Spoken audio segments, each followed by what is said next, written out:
ကဲနောက်တစ်ခုဘုရားပါဟောတယ်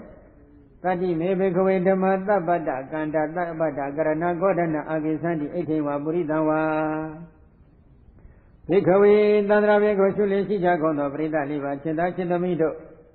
သဗ္ဗတကန္တာယံတို့သည်နှိလို့အကုန်သောသဗ္ဗတကရဏယံတို့သည်ပြုလို့အကုန်သောဤမေတတ္တဓမ္မဤခုနှစ်ပါးသောတရားတို့သည်ကောရဏအမျက်ထွက်လျက်ရှိသောအိဋ္ဌိဝါအမျိုးသမီးတို့မူလီပုရိသအမျိုးသမီးတို့မူလီ၎င်း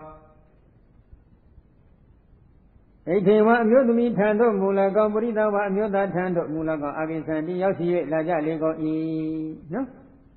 ယံသူတွေအမတန်နှိမ့်ချိုက်နေတဲ့ယံသူတို့ပြုလုပ်အပ်တဲ့တရား9မျိုးဟာအမျက်ဒေါသထွက်နေတဲ့ပုဂ္ဂိုလ်ထံကိုရောက်လာတတ်တယ်အမျက်ဒေါသထွက်တဲ့ပုဂ္ဂိုလ်ကအမျိုးသမီးဖြစ်ခြင်းလည်းဖြစ်ပါစေအမျိုးသားဖြစ်ခြင်းလည်းဖြစ်ပါစေအဲ့ဒီ9မျိုးသောတရားတွေဟာအမျက်ဒေါသထွက်နေတဲ့ပုဂ္ဂိုလ်ထံကိုရောက်လာတတ်တယ်အဲ့ဒီ9မျိုးသောတရားတွေကဘာတွေလဲဣဒဘိက္ခဝေသဗ္ဗတောသဗ္ဗဒတဧဝံအိစ္ဆတိဟောဝတ္တယဒုက္ခနောအတ္တတိတံကိတ္တဟေတုနဘိက္ခဝေသဗ္ဗတောသဗ္ဗဒတဝဏတာယဝဏဝတ္တယနန္တတိနနန္တတိဝဏဝတ္တယနန္တတိဘိက္ခဝေသန္တာပြေကိုရှုနေရှိကြကုန်သောပရိသတ်လေးပါจิตသားจิตသမီးတို့ဣဒဤလောက၌သဗ္ဗတောယန္တုတယောက်သည်သဗ္ဗဒတယန္တုတယောက်ဤဝါယံတုတယောက်အားအယံဤငါရဲ့ယံတုတိဒုက္ခနောအစင်မလားတိအတ္တဖြစ်ပါမူကအဟောဝတ္တဩကောင်းနေစွာဣတိဧဝံဤသို့အစင်မလားတိအဖြစ်ကိုအိစ္ဆတိအလိုရှိ၍နေတတ်၏တန်ထို့သောငါဆိုခြင်းသည်ကိတ္တဟေတုအဘယ်ကြောင့်ကြောင့်ဒီဟုမူကဘိက္ခဝေစေတယံတို့သဗ္ဗတောယံတုပုဂ္ဂိုလ်သည်သဗ္ဗတတယံတုပုဂ္ဂိုလ်ဤဝဏဝတ္တယအစင်နှင့်ပြည့်စုံသည့်အဖြစ်ဖြင့်နန္တတိမနစ်သက်တတ်ပေပုဂ္ဂိုလ်တယောက်နဲ့တယောက်ယံဖြစ်လာပြီယံသူဖြစ်နေပြီဆိုရင်ပုဂ္ဂိုလ်တယောက်လှတာကိုယံသူတယောက်လှနေတာကိုယံသူတယောက်ကကြည့်လို့ရလားမရဘူးမလှတာကိုပဲအလိုရှိတယ်ဒီကောင်မှမျက်ခုံးကြီးပဲ့နေပါစေမျက်လုံးကြီးကန်းတော်ပါစေဟုတ်တယ်မဟုတ်လားနှုတ်ခမ်းကြီးပဲ့နေပါစေရွက်နေပါစေဒီလိုစိတ်ထားမျိုးမရှိဘူးလားရှိကြတယ်တယောက်နဲ့တယောက်မုန်းလာပြီဆိုရင်နော်တယောက်နဲ့တယောက်မုန်းလာပြီဆိုရင်တစ်ဖက်သက်ရုပ်အစစ်မလှတာကိုပဲလိုချင်နေတယ်နော်နောက်တစ်ခုနဘိက္ခဝေကောဒနာယဘိက္ခဝေပရိသပုဂ္ဂလောကောဒပိဘုဒ္ဓကောဒပရိတောကိဉ္စာပိသောဟောတိသုဏတောသူဝိလိတောကပိတာကိတမတုဩဒတဝဋ္ဌဝတ္တနောအထာခောသောဒုက္ခနောဝဟောတိကောဒအပိဘုဒ္ဓောဘိက္ခဝေစေတယံတို့ကောဒနောအမျက်ထွက်လျက်ရှိတဲ့ပုဂ္ဂိုလ်သည်ကောဒပိဘုဒ္ဓောအမျက်ဒေါသသည်နှိမ့်ဆက်ခံနေရတဲ့ပုဂ္ဂိုလ်သည်စိတ်ထဲမှာတနှုတ်လုံးဖြစ်နေတယ်ပေါ့မျက်နှာကြည့်လိုက်လို့ရှိရင်ရဲနေတယ်ပါးစပ်တွေကတုံနေတယ်လက်တွေကတုံနေတယ်ဟုတ်တယ်မလားမဲလိုက်ရွက်လိုက်ဖြစ်နေပြီကောဒနောအမျက်ထွက်လျက်ရှိတဲ့ပုဂ္ဂိုလ်သည်ကောဒပိဘုဒ္ဓောအမျက်ဒေါသသည်နှိမ့်ဆက်ခံရတဲ့ပုဂ္ဂိုလ်သည်ကောဒပရိတောကောဒအမျက်ဒေါသအစဉ်လက်၍နေတော်ဝအမျက်ဒေါသသည်ပြည့်ထန်စွာနှိမ့်ဆက်၍နေသောဝအမျက်ဒေါသရဲ့အလိုသို့လိုက်ပါ၍နေသောပုဂ္ဂလိသောပရိသပုဂ္ဂလောထိုယောက်ျားဖြစ်တဲ့ပုဂ္ဂိုလ်သည်သုဏတော်ကောင်းစွာနန္တာရေမိုးထိုး၍ပြအပ်သည်သူဝိလိတော်ကောင်းစွာနန္တာလင်ညာ၍ထားပြအပ်သည်ကပိတကေတာမတုရိတ်ချအပြုပြင်အပြီးသောသံမုတ်စေရှိသည်ဩဒတဝဋ္ဌဝတ္တနောဖြူစင်တမ်းပြသောဩပဇောကိုဝလည်းရှိသည်ကိစ္စပြီးဟောဒီအကရေကဖြစ်ခြင်းဖြစ်ပါလေအထာခောထိုသောဖြင့်ဖြစ်ပါသောလည်းပဲသောပရိသပုဂ္ဂလောထိုယောက်ျားဖြစ်တဲ့ပုဂ္ဂိုလ်သည်ဘောဓဘိမုသောအမျက်တော်သနှိမ့်ဆက်အာယကာဒုဗ္ဗနောဝဖောက်ပြန်ခြင်းရာယုတ်ဝမလှတိသာလေးဟောတိဖြစ်ပေ၏သိပြီးဒေါသကြည့်ပြီးဒေါသအလိုလိုက်ပါပြီးတော့ပြောနေဆိုနေကာယကံဝစီကံတွေကိုပြုကျင့်နေတဲ့ပုဂ္ဂိုလ်တယောက်နော်အဲ့ဒီပုဂ္ဂိုလ်ဒီရေမွတ်နန္တာတွေနဲ့ကောင်းစွာချိုးထားတဲ့ပုဂ္ဂိုလ်ဖြစ်ခြင်းလည်းဖြစ်ပါစေဖြူစင်တတ်မြတ်တဲ့အိုးတွေကိုဝတ်ထားတဲ့ပုဂ္ဂိုလ်ဖြစ်ခြင်းလည်းဖြစ်ပါစေဘလောက်ပဲရေမွတ်ချိုးပြီးစင်ကြယ်နေပြီမဲ့လို့ဘလောက်ပဲတန့်ပြတ်တဲ့အိုးတွေကိုဝတ်နေပြီမဲ့လို့ဒီပုဂ္ဂိုလ်ရဲ့ရုပ်အဆင်းဒီမလှဘူးဟုတ်လားမဟုတ်ဘူးလားဟမ်ဒေါသဖြစ်ပြီးတော့ရွက်လိုက်မဲ့လိုက်ပြောကျင်တာရင်ပြောနေအိုးကဘလောက်ပဲဝတ်ပေါ့ဒီတော့အဝတ်ညို့ဝတ်တဲ့လူဆိုရင်တော့ပြောစရာလိုသေးလားမလိုတော့ပါဘူးကအဝတ်ဖြူဝတ်တဲ့ပုဂ္ဂိုလ်ကိုစံထားထားဖြူစင်နေတဲ့အိုးတစ်ခုကိုဝတ်နေတဲ့ပုဂ္ဂိုလ်ဖြစ်ခြင်းလည်းဖြစ်ပါစေနန္တာရေတွေနဲ့အမွေနန္တာနဲ့ချိုးထားတဲ့ပုဂ္ဂိုလ်လည်းဖြစ်ခြင်းဖြစ်ပါစေဘယ်လိုပင်ဖြစ်ပေမဲ့လို့ဒေါသတာဖြစ်နေဒီပုဂ္ဂိုလ်ဒီ အစင်းလှတဲ့ပုဂ္ဂိုလ်လို့မခေါ်ဘူးအစင်းမလှတဲ့ပုဂ္ဂိုလ်ဖြစ်နေတယ်နော်နောက်တစ်ခုအယံဘေကွေပထမောဓမ္မောသဗ္ဗတကံတောသဗ္ဗတကရဏောကောဒနာအကိစ္စတိအိဋ္ဌိဝါပုရိသဝါဘေခဝေจิตယံတို့ပထမောရှိသောသဗ္ဗတကံတောယံတို့တို့သည်နှစ်လိုအပ်သောသဗ္ဗတကရဏောယံတို့သည်ပြုအပ်သောအယံဓမ္မောဤဖောက်ပြသောအချင်းအရာရုပ်ဝမလားသောသဘောတိကဘောရဏအမျက်ထွက်လေးရှိသောအိဋ္ဌိဝါအမျိုးသမီးတို့မူလီအမျိုးသမီးတို့၎င်းပုရိသဝါအမျိုးသားထံတို့၎င်းအကိစ္စတိရောက်ရှိလာတတ်ပေ၏ဒါယံသူတွေနှစ်ချိုက်တဲ့လုပ်ငန်းခွင်တစ်ခုဒေါသထွက်နေတဲ့ပုဂ္ဂိုလ်မှာဒီပထမဆုံးအကျိုးတစ်ခုရောက်လာတတ်တယ်နော်။ဘာလဲရုပ်အစဉ်မလှခြင်းနော်။ဘုနာသဗရမေခွေဘေခုသဗ္ဗတသဗ္ဗတတအေဝအိသတိဟောဝတ္တယံဒုက္ခံတယေယာတိဘေခွေသန္တရာဘေခွေရှုလေရှိကြကုန်သောပရိသလေးပါးจิตจิตမိတို့ပုဏ္ဏသဗရံနောက်တမျိုးသောကသဗ္ဗတောယံသူတိသဗ္ဗတတယံသူဤဒုက္ခံဆင်းရဲရတရားအေးအခြင်းဟတဲ့အယံဤတုတိကဒုက္ခဆင်းရဲတရားအေးအဘမှုကဟောဝတ္တကောင်းလေးစွာဧဝံဤသို့သောလိုလားဧဝံဤသို့လျင်အိသတိဣတိယောဤသို့လျင်အိသတိလိုလားတောင်းတလျင်ရှိပေ၏ယံသူတယောက်ကယံသူတယောက်အပေါ်မှာဘယ်လိုစိတ်ထားသလဲဒီပုဂ္ဂိုလ်ဒီဆင်းရဲရအေးရရင်သိကောင်းမယ်ဆိုတဲ့ဒီစိတ်ထားရှိနော်ဘာဖြစ်လဲယန္တုတယောက်ဒီယန္တုတယောက်ချမ်းချမ်းသာသာအိပ်ဆက်နေရတာကိုမနှစ်တဘူးနော်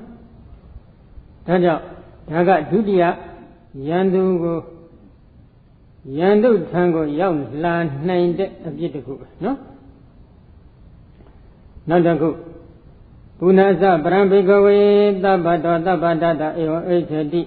နပစုရထောအတ္တတိအဟောဝတ္တယနပစုရထောအတ္တတိ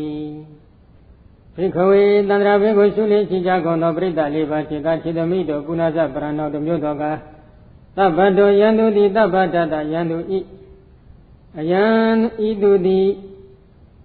နပစုရထောနပစုရထောမြောင်မြောင်သောဥစ္စာမရှိသူသည်အတ္တဖြစ်ပါ၏မူကအဟောဝတ္တဩကောင်းလေးစွာဣတိဧဝံဤသို့လျင်ဣသတိလိုလားတောင်းတ၍နေတတ်ပေ၏ယန္တုတယောက်ကနော်အချမ်းယန္တုတယောက်အပေါ်မှာဘယ်လိုအလိုရှိတယ်ဒီဘဝချမ်းသာဥစ္စာမရှိတဲ့ပုဂ္ဂိုလ်ဖြစ်စေခြင်းလေဒါယန္တုဒီမှာရှိတဲ့စိတ်ထားလေးနော်အမျက်ထွက်တဲ့ပုဂ္ဂိုလ်တယောက်အမျက်ဒေါသဖြင့်အနှိမ့်ဆက်ခံရပြီဆိုရင်အမျက်ဒေါသနှိမ့်ဆက်ခံရတဲ့အတွက်ကြောင့်ယန္တုအရာ၌တည်သွားပြီတည်သွားပြီဆိုလို့ရှိရင်ဒီယန္တုတယောက်ကယန္တုတယောက်အပေါ်မှာဘယ်လိုစိတ်ထားတတ်လဲမြောင်များစွာသောစည်းစိမ်ဥစ္စာမရှိတဲ့ပုဂ္ဂိုလ်ဖြစ်ရင်သိကောင်းမယ်ဆိုတဲ့ဒီစိတ်ထားမျိုးပေါ်လာတတ်တယ်နော်။ကဲနောက်တစ်ခုပုဏ္ဏသဗရံဘေကဝေဘေခုသဗ္ဗတောသဗ္ဗတတဧဝံအိသတိနဘောဂဝဟောဝတ္တယံနဘောဂဝအတ္တတိဘေကဝေသန္တရာဘေကိုရှုလေရှိကြကုန်သောပရိသတ်လေးပါးจิตจิตမိတို့ပုဏ္ဏသဗရဏောတမျိုးသောကသဗ္ဗတောယံသူတိသဗ္ဗတတယံသူဤအယံဤသူသည်ဘောဂဝါစီစဉ်ဥစ္စာရှိတဲ့ပုဂ္ဂိုလ်သည်နအတ္တမဖြစ်ပါပြီမူကအဟောဝတ္တဩကောင်းလေးစွာဣတိဧဝံဤသို့လည်းအိသတိလိုလားတောင်းတ၍နေတတ်ပေ၏ယံသူတယောက်ကအချမ်းယံသူတယောက်အပေါ်မှာဘယ်လိုစိတ်ထားတတ်လဲဒီပုဂ္ဂိုလ်သည်ဘုန်းကတော့များမြောင်တဲ့စီစဉ်ဥစ္စာမရှိတာခုကျတော့လုံးလုံးစီစဉ်ဥစ္စာမရှိခဲ့ရင်သိကောင်းမယ်အတွင်းအပအသုံးဆောင်အိမ်ထောင်ပရိဘောကအသုံးအဆောင်ပစ္စည်းအလုံးပေါ့နော်မရှိရင်သိကောင်းမှာပဲဆိုတဲ့ဒီစိတ်ထားမျိုးယန္တုတယောက်ကယန္တုတယောက်အပေါ်မှာရှိပြန်တယ်နော်ကဲနောက်တစ်ခုပုဏ္ဏဇာပရံဘေခဝေဘေခုသဗ္ဗတောသဗ္ဗတတဧဝံအိသတိနဟောဝတ္တယနာယတဝအတ္တတိဘေခဝေจิตယံတုပုဏ္ဏဇာပရံတော်တော်မျိုးတော်ကသဗ္ဗတောယံသူတိသဗ္ဗတတယံသူဤအယံဤသူသည်ယတဝါအချမ်းယံအကျော်အစောများသည်နာအတ္တမဖြစ်ပါပြီမူကားဟောဝတ္တဩကောင်းလေးစွာဣတိယဝဤသို့လည်းအိသတိလိုလားတောင်းတ၍နေတတ်ပေ၏ယန္တုတယောက်ကယန္တုတယောက်အပေါ်မှာဘယ်လိုတောင်းတတတ်တယ်လဲ ဒီပုဂ္ဂိုလ်အပေါ်၌အချမ်းရံအကျော်စောတွေမရှိရင်သိကောင်းမယ်ဆိုတဲ့ဒီစိတ်မျိုးမွေးတယ်နော်အချမ်းရံအကျော်စောမရှိရင်ကောင်းမယ်ဆိုတဲ့စိတ်ထားမျိုးသူတို့ကမွေးကြတယ်အဲ့ဒီလိုမွေးနေတဲ့အတွက်ရန်သူရှိပြီဆိုလို့ရှိရင်ကောင်းမလားမိမိအတွက်မကောင်းဘူးနော်ဒါတစ်ချက်နောက်တစ်ခုပုဏ္ဏသဗရံဘေကဝေသဗ္ဗတောသဗ္ဗတတဧဝံဣစ္ဆတိအဟောဝတ္တယနာခာယတဖေတာအဟောဝတ္တယနာမိတဝအတ္တတိဘေကဝေစိတယံတောပုဏ္ဏသဗရံနောက်တော်မျိုးသောကသဗ္ဗတောယံသူတိသဗ္ဗတတယံသူဤအယံဤသူသည်မိတဝမိတ်ဆွေခင်မွန်ပေါ်များတဲ့ပုဂ္ဂိုလ်သည်နအတ္တမဖြစ်ပါပြီမူကအဟောဝတ္တဩကောင်းလေစွာဤတယောဤသောလည်းရဲ့ဣစ္ဆတိလိုလားတောင်းတ၍နေတတ်ပေ၏ဒီပုဂ္ဂိုလ်မှာမိကောင်းဆွေကောင်းမရှိရင်သိကောင်းမယ်ဆိုတဲ့ဒီစိတ်ထားမျိုးရန်သူတယောက်ကရန်သူတယောက်အပေါ်မှာရှိတတ်ပြင်းနေလိုလားတောင်းတနေတတ်နော်နောက်တစ်မျိုးကဘာလဲပုဏ္ဏဇဗရံဘေကဝေသဗ္ဗတောသဗ္ဗတတဧဝံဣစ္ဆတိဟောဝတ္တယနကာယတာဘေဒပရမရဏတုကတိသကလောကဥပပိစေယတိ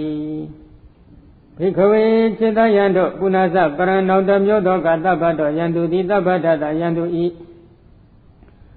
အယံဤသူဒီကာယတာကိုခန္ဓာဤဘေဒပျက်စီးခြင်းကြောင့်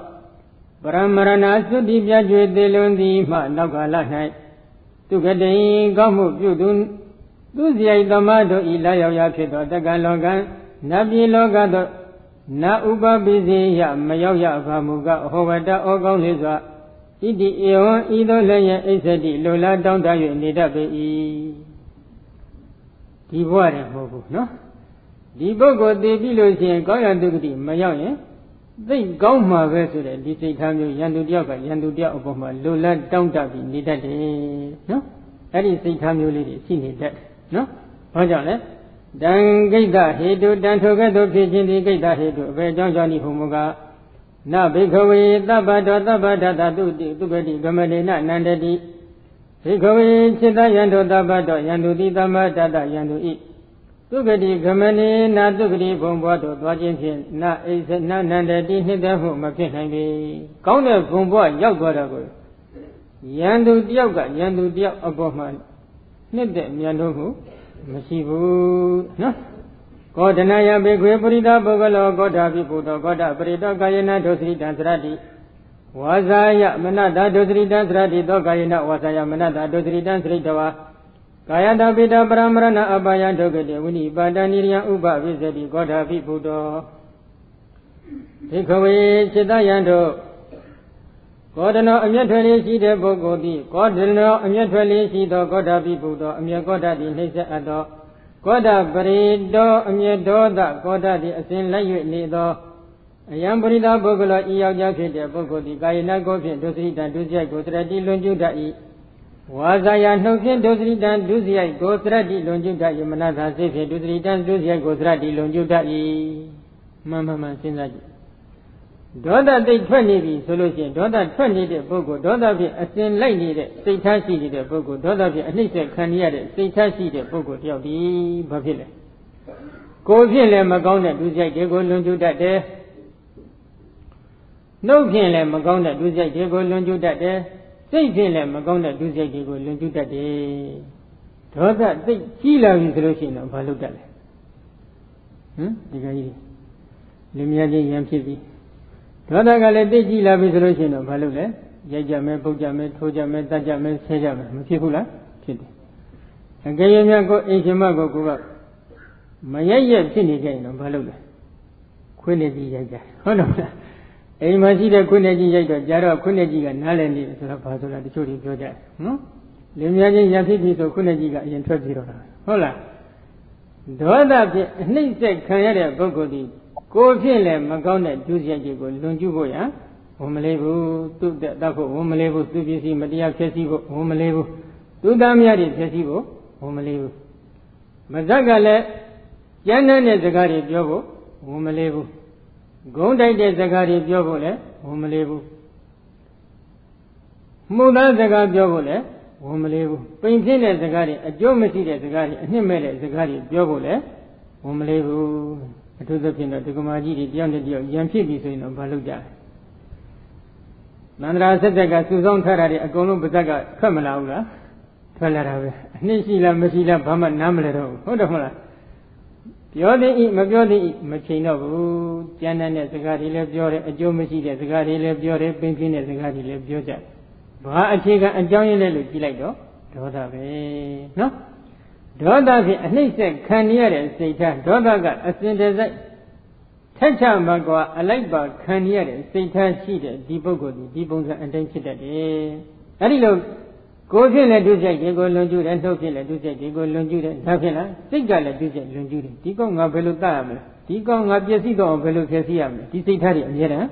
မွေးနေတတ်တယ်ဒေါသရှိလာပြီဆိုရင်နော်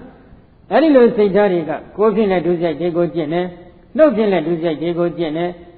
စိတ်ဖြစ်လည်းဒုစရိုက်တွေကိုပဲကြံစည်ပြီးကျင့်ကြံနေတဲ့ပုဂ္ဂိုလ်ဒီဘာဖြစ်လဲသောကာယေနဝါစာယမနတတောသရိတံသရိတဝါကာယတဗေဒပရမရဏအဘယဒုက္ခတေဝိနိပါဒနိရိယဩဘပိစိဥပပိစတိကောဓာပိဘုဒ္ဓောကောဓာပိဘုဒ္ဓောအမျက်ဒေါသသည်ညှဉ်းပန်းနှိပ်စက်ခံနေအပ်တဲ့စိတ်ထားရှိတဲ့သောပုရိသပုဂ္ဂလောထိုယောက်ျားဖြစ်တဲ့ပုဂ္ဂိုလ်သည်ကာယေနကိုဖြင့်ဝါစာယနှုတ်ဖြင့်မနတစိတ်ဖြင့်ဒုစရိတံမကောင်းတဲ့ဒုစရိုက်အကျင့်ကိုစရိတဝါကြည်ကြံကြောကိုပွားများအထောက်ပြီး၍ကာယတကိုယ်ခန္ဓာဤပေဒပျက်စီးခြင်းကြောင့်ပရမရဏသုတိပြတ်၍သေလွန်သည်မှနောက်ကာလ၌အဘာယံချမ်းသာဟု၍မြူငွေဖြမရှိသော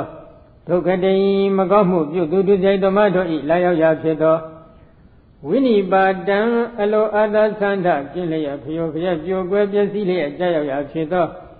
နိရိယငရဲသောဥပပိစတိကရောက်ရပေ၏ဒေါသအနှိမ့်ဆက်ခံရတဲ့စိတ်ထားရှိတဲ့ပုဂ္ဂိုလ်ကိုယ်ဖြင့်လည်းမကောင်းတဲ့ဒုစရိုက်တွေကိုလွန်ကျူးတယ်နှုတ်ကလည်းမပြောတတ်တဲ့ဒုစရိုက်တွေကိုပြောတယ်စိတ်ကလည်းမကြံစီတတ်တဲ့ဒုစရိုက်တွေကိုကြံစည်တယ်အဲဒီလိုဒုစရိုက်တွေကိုလွန်ကျူးထားတဲ့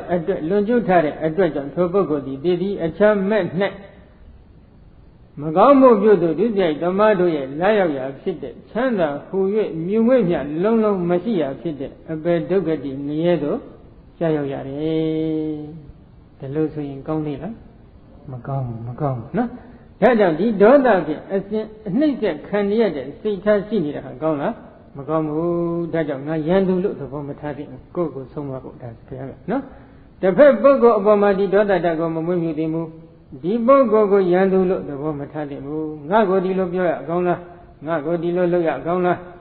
ငါချစ်တဲ့ပုဂ္ဂိုလ်ငါမြန်လို့နေတဲ့ပုဂ္ဂိုလ်တွေကိုဒီလိုပြောရအကောင်းလားဒီလိုလုပ်ရအကောင်းလားငါမုန်းတဲ့ပုဂ္ဂိုလ်တွေကြတော့ဒီလိုချီးမြှောက်ရအကောင်းလားဒီလိုမဆရအကောင်းလားဆိုပြီးရန်မျိုးဖွဲ့နေတဲ့ဒီစိတ်ထားတွေရှိနေဖို့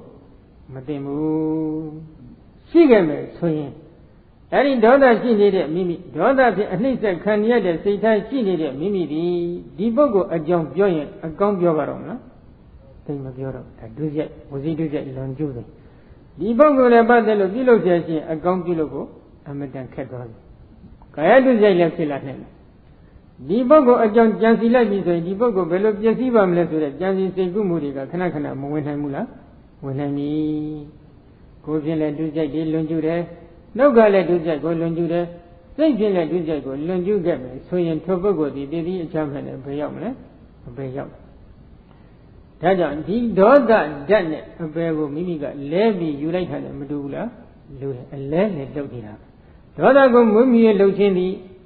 အပေဝစီရဲ့ဒုက္ခကိုလှမ်းပြီးဝယ်ယူနေတာနဲ့လဲလှည့်ယူနေတာနဲ့မတူဘူးလားတူနေတယ်ဒါကြောင့်ဒီဒေါသမျိုးရှိတယ်လားမရှိသေးဘူးမရှိသေးဘူးဆိုလို့ရှိရင်ဒီဒေါသကိုတိုက်စစ်တဲ့လုပ်ငန်းခွင်တစ်ခုကိုစနစ်တကျတော့ကြိုးစားအားထုတ်ရမယ်ဘယ်ပုံဘယ်ပန်းဘယ်နည်းလမ်းအပြင်ကြိုးစားရမလဲကန္တနှစ်ပိုင်းရှိတစ်ပိုင်းကသမထပိုင်းတစ်ပိုင်းကဝိပဿနာပိုင်းသမထပိုင်းအဖြစ်တော့ဒီမေတ္တာဘာဝနာဒီဒေါသကိုတိုက်စစ်တဲ့လုပ်ငန်းခွင်မှာအကောင်းဆုံးလုပ်ငန်းခွင်တစ်ခုဖြစ်တယ်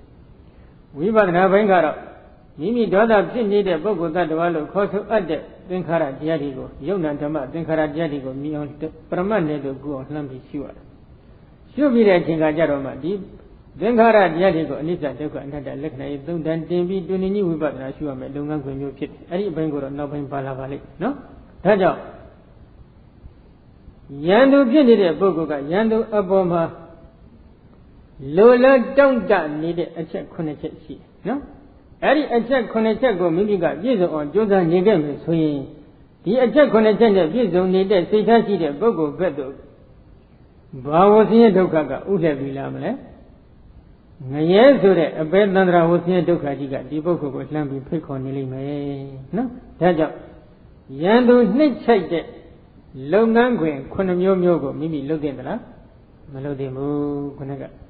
ယန္တုရှိနေတဲ့ပုဂ္ဂိုလ်တွေထားနေတဲ့စိတ်ထားမျိုးလေးတွေဟုတ်တယ်မလားဒါကြောင့်ဒီနေရာလေးနည်းနည်းပြန်ဖတ်ပြမယ်သတိမေဘိခဝေဓမ္မသဗ္ဗတကန္တသဗ္ဗတကရဏဂောဓနအကိသန္တိဣဋ္ဌိဝပုရိသဝဘိခဝေစေတယံတို့သဗ္ဗတကန္တယံသူတို့သည်နှလုံးအကုန်သောသဗ္ဗတကရဏယံသူတို့သည်ပြုအပ်ကုန်သောဣမေတတ္တဓမ္မဤ9ပါးကုန်သောတရားတို့သည်ဂောဓနအမြတ်ထလေးရှိတဲ့ဣဋ္ဌိဝအမျိုးသမီးထံသို့မူ၎င်းပုရိသဝအမျိုးသားထံသို့မူ၎င်းအကိသန္တိရောက်ရှိ၍လတ္တလေးကုန်၏ယန္တုနှစ်ချိုက်နေတဲ့တရား9မျိုးဒီပုဂ္ဂိုလ်ထံအမျက်ဒေါသထွက်လေရှိတဲ့ပုဂ္ဂိုလ်ထံကိုရောက်ရှိလာတတ်တယ်မှန်စဉ်းစားပါနော်အဲ့ဒီ9မျိုးမှာနံပါတ်1ကဘာလဲယန္တုဖြစ်နေတဲ့ပုဂ္ဂိုလ်ရဲ့အစင်းမလှမှုကိုသာလိုလားတောင်းတတဲ့စိတ်ထားရှိအဲ့ဒီစိတ်ထားမျိုးဒီကောင်းလားမကောင်းဘူးဒါလည်းအပေကိုဖိတ်ခေါ်နေတဲ့စိတ်ထားပဲနော်ယန္တုပုဂ္ဂိုလ်ဒီယန္တုပုဂ္ဂိုလ်တယောက်ရဲ့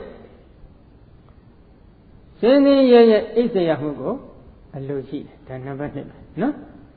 နံပါတ်3ကျတော့ယန္တုပုဂ္ဂိုလ်တယောက်ဒီယန္တုပုဂ္ဂိုလ်တယောက်ရဲ့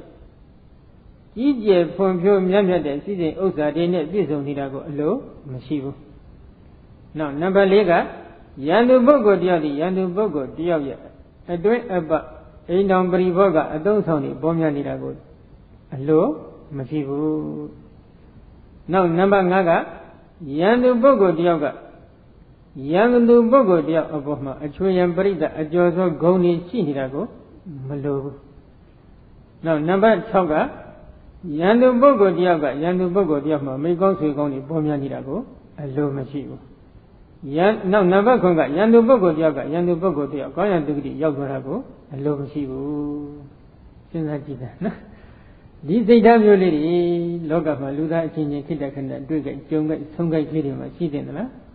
မရှိတယ်ဘူးပဲမရှိတယ်ပဲနဲ့ဒီစိတ်ဓာတ်9မျိုးကိုတွားပြီးမွေးမြူလိုက်တော့ယန္တုကသိပြီးသဘောကျသွားတယ်ဘာဖြစ်လို့လဲဒီကောင်ငရဲကိုသူဖိတ်ခေါ်နေတယ်ဆိုတာသူကလည်းနားလည်ထားတယ်နားလည်တဲ့ပုဂ္ဂိုလ်ဖြစ်ခဲ့ရင်ပေါ့နော်ငရဲကိုရောက်မဲ့တရားတွေကိုဒီကောင်ကြိုးစားနေတာပဲဆိုပြီးဟိုဘက်ကလည်းတစ်ဖက်ကဝန်တာလိုက်ယန္တုကဒီလိုစိတ်ထားရှိနေတာကိုယန္တုဘက်ကလည်းပြန်ပြီးတော့သဘောကျမယ်ယန္တုသဘောကျနေတဲ့ဒီစိတ်ထား9မျိုးမိမိမှာရှိတယ်သလားမရှိတယ်ဘူးဒါပြောတယ်ရှိနေခဲ့မယ်ဒီစိတ်ထား9မျိုးကိုမွေးမြူရေးလုပ်ခဲ့မယ်ဆိုရင်ဒီစိတ်ထားတွေကိုအခြေခံပြီးတော့ကိုယ်ဖြင့်လူစိတ်တွေကိုလွန်ကျူးတော့မယ်နှုတ်ဖြင့်မပြောသင့်မပြောတတ်တာတွေကိုလွန်ကျူးတော့စိတ်ဖြင့်လည်းမကြံစီသင့်မကြံစီတတ်တာတွေကိုကြံစီတော့အဲဒီလိုကာယကံဝစီကံမနောကံခေါ်တဲ့ကာယဒုစရိုက်ဝစီဒုစရိုက်မနောဒုစရိုက်တွေကိုလွန်ကျူးခဲ့မယ်ဆိုရင်ထိုပုဂ္ဂိုလ်ဒီသေတိအချမ်းမဲ့နဲ့ဘယ်ရောက်မလဲချမ်းသာဟူ၍မြုံငွေ့မြလုံးလုံးမရှိတဲ့အပေထဲမှာထိတ်တန့်အကြဆုံးအဆင့်အတန်းအမြင့်ဆုံးလို့ခေါ်ဆိုအပ်တယ်မြဲရောက်သွားမယ်နော်အပေသန္တရာဝဆင်းရဲတဲ့မှာတော့၄ခုထဲမှာတော့ထိတ်တန့်အကြဆုံးဝဆင်းရဲကတော့ဗာလဲနိရိယအပါယချမ်းသာဆိုတာလုံးလုံးမြုံငွေ့လေးတောင်မှမတန်ဘူးအဝိသိဆိုတာဒီကကြီးတွေကြားဘူးလေအကမရှိတာဝိသိဆိုတာကအကြအပေါက်အကြအပေါက်မရှိဘူးဘာတွေအကြပေါက်မရှိတယ်ဆင်းရဲဒုက္ခတာအတိဖြစ်တယ်ကြားထဲမှာဒုက္ခဝင်လာတဲ့အကြအပေါက်မရှိဘူးဒါနံပါတ်1နံပါတ်2ဘယ်နေရာမှာဖြစ်ငရဲသားမရှိဘူးဆိုတဲ့နေရာအကြအပေါက်မရှိဘူးဒီအဝိဇ္ဇငရဲအကုန်လုံးငရဲသားတွေပြည့်ညတ်တယ်နံပါတ်3အမတန်ပြင်းထန်တဲ့မိတော့မိလျံမရှိတဲ့အကြအပေါက်တစ်ခုမှမရှိဘူးအဲ့အကြအပေါက်3ခုမရှိလို့သူ့ကိုအဝိဇ္ဇလို့ခေါ်တယ်နော်ဒီလိုဆိုရင်တော့ဒကာကြီးတွေဘက်ကလည်းစဉ်းစားလိမ့်မယ်ထင်တယ်ဒီအဝိဇ္ဇငရဲမှာငရဲသားတွေကပြည့်သိမ့်နေတယ်ဘယ်လောက်ပြည့်သိတယ်လို့မင်းတော့ဥပမာပေးထားတာကဝါကြီးတော်ထဲမှာမုံကြီးစီတွေအပြည့်ထည့်ထားတယ်လို့ပဲအဲ့မှာငရဲသားတွေကပြည့်ကျနေတယ်တို့တော့နေရာမရှိဘူးလို့ဒီလိုတော့မအောင်ပဲလေနော်မင်းတို့မင်းလက်ထက်ကလည်းတူပါတယ်ပြဿနာတစ်ခုဒီလိုမေးလျောက်လို့သတော်ကြီးတစ်ပါးကဖြေဘူးတဲ့နော် အခြေလေးကတော့တိတ်ကောင်းတယ်အေးမင်းတို့တိုင်တိုင်းတက်သားတိုင်တိုင်းကြည်စားအဲ့ဒီမှာအပေါက်ရှိလားတိုင်ကြီးတစ်ခုစိုက်ထားတက်သားတိုင်ကြီးတစ်ခုအပေါက်အဆွေးမရှိတဲ့အစ်စ်ပေါ့နော်နှစ်ပြည့်နေတဲ့တက်သားတိုင်တစ်ခုစိုက်ထားလိုက်တယ်အဲ့ဒီတက်သားတိုင်ကြီးမှာအပေါက်ရှိလားမရှိဘူးအဲ့အပေါက်မရှိတဲ့တက်သားတိုင်တွေကိုတန်တချောင်းရိုက်ထည့်လိုက်မဝင်လားမဝင်ဘူးလားဝင်နေဖေအဲ့ဒီတိုင်ပဲလို့ပြောဟိုမှာငရဲသားတွေနဲ့ဘယ်တော့ပြည့်ကြက်နေပဲလို့ဒီကသွားတဲ့တန်တချောင်းသာရိုက်ထည့်လိုက်ဝင်သွားတာပဲဟုတ်တယ်မလားဒါကြောင့်တို့အတွက်နေရာမရှိပါဘူးလို့တော့တွားပြီးတော့မစင်းစားနဲ့ဟိုမှာနေရာတွေအများကြီးရှိတယ်တန်ရိုက်မယ်ဆိုရင်အများကြီးရိုက်လို့ရတဲ့နေရာတွေပြည့်နေတယ်နော်ဒါကြောင့်ရန်သူနှိမ့်ချိတ်တဲ့လုပ်ငန်းခွင်တစ်ခုဖြစ်တဲ့အတွက်မိမိကရန်သူနှိမ့်ချိတ်တဲ့ဒီစိတ်ထား9မျိုးမိမိမှာရှိတယ်လားမရှိသင့်ဘူးလို့ဘုရားရှင်ကဆုံးမထားတယ်ရန်သူနှိမ့်ချိတ်တဲ့ဒီစိတ်ထား9မျိုးရှိနေခဲ့မယ်ဆိုလို့ရှိရင်ဘာဖြစ်မလဲဒီစိတ်ဓာတ်9မျိုးရှိနေတဲ့ပုဂ္ဂိုလ်ဒီဒုစရိုက်ကြီးလွန်ကျူးတော့မယ်မပြောတဲ့နာပြောမယ်မလုပ်တဲ့နာလုပ်မယ်မကြံတဲ့နာကြံမယ်ဒီဒုစရိုက်ကြီးကဒီပုဂ္ဂိုလ်ကိုဒီငရဲရောက်အောင်ဆွဲပြီးတော့ခေါ်တော့မှဖြစ်တယ်ဒါကြောင့်တဦးနဲ့တဦးရန်သူစိတ်ထားရှိနေခဲ့ရင်ဒီစိတ်ထားကြီးကအပေဝစီရဲ့ဒုက္ခကြီးကိုလှမ်းပြီးဖိတ်ခေါ်နေတယ်အပေသန္တရာဝစီရဲ့ဒုက္ခနဲ့ဒီစိတ်ထားကလဲလှည့်ပြီးယူနေတာနဲ့အတူတူပဲဒါကြောင့်ရန်သူနှိမ့်ချိတ်တဲ့ဒီတရား9ပါးကိုသင်္တန်တာမှာရှိနေမောင်းထုတ်ဖို့ဆိုပြီးဘုရားကဟောပေးနေနော်